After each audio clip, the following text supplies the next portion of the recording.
every year, right before Thanksgiving, my mom would hang a couple of raw ducks on our terrace to dry out for 3 days. That was the magic number, she said, and the secret to the crispiest Peking duck skin. My mom was an amazing cook and a very wise woman. My dad, who was talented, brilliant, but stubborn and quirky, said turkey meat was too dry, hence the Peking ducks. My dad also enjoyed a good laugh, sometimes at my mom's expense.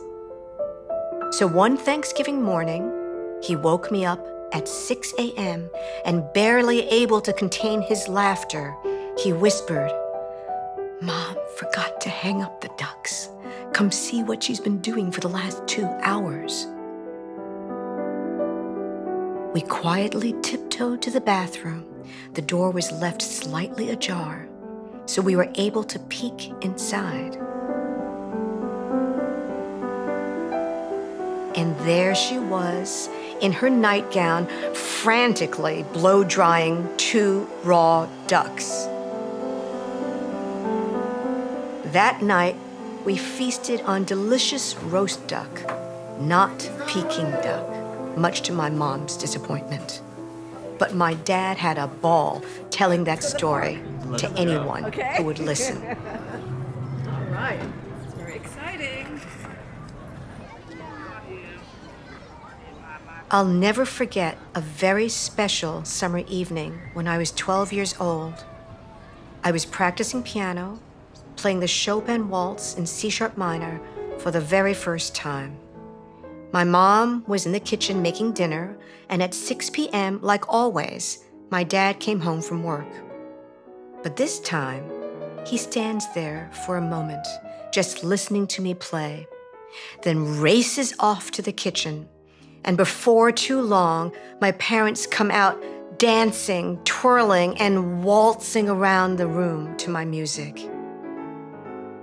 There was so much joy and love in that room and in my heart. I didn't want that feeling to end. But when I finished playing, my dad looked at me with tears in his eyes and told me his story.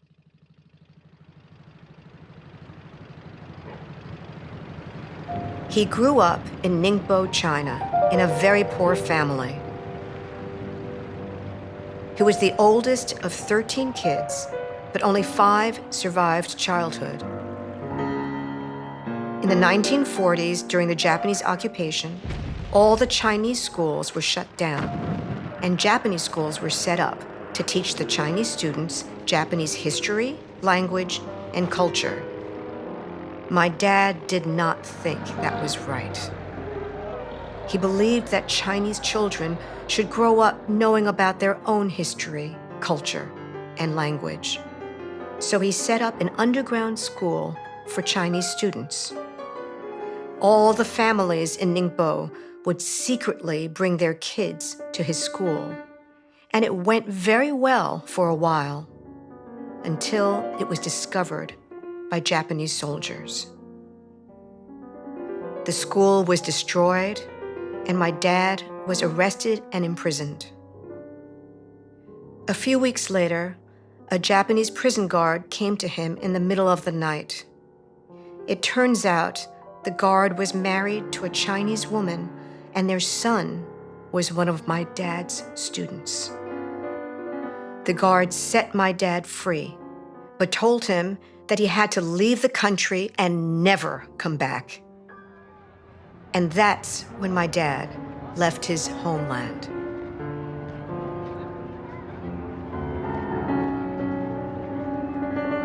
He came to this country with nothing but his hopes and dreams.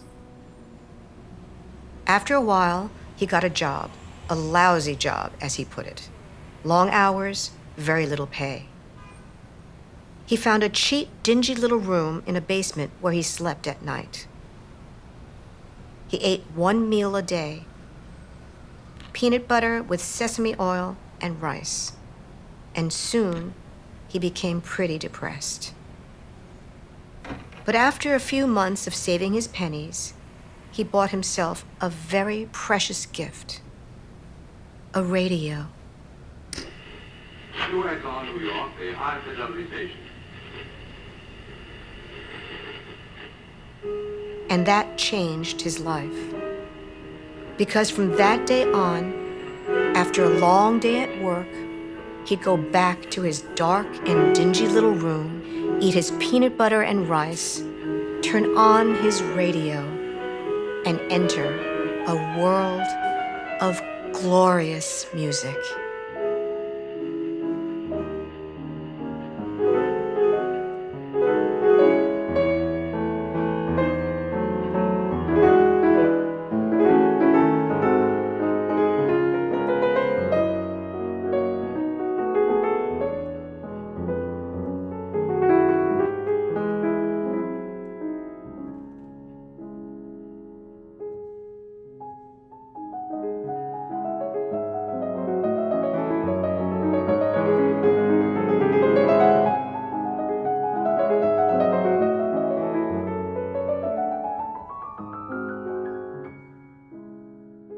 My dad told me it was on his precious radio that he first heard my Chopin waltz. So when he came home on that special summer evening and listened to his daughter play the very same waltz that he heard on his beloved radio all those years ago, he realized that his hopes and dreams had come true.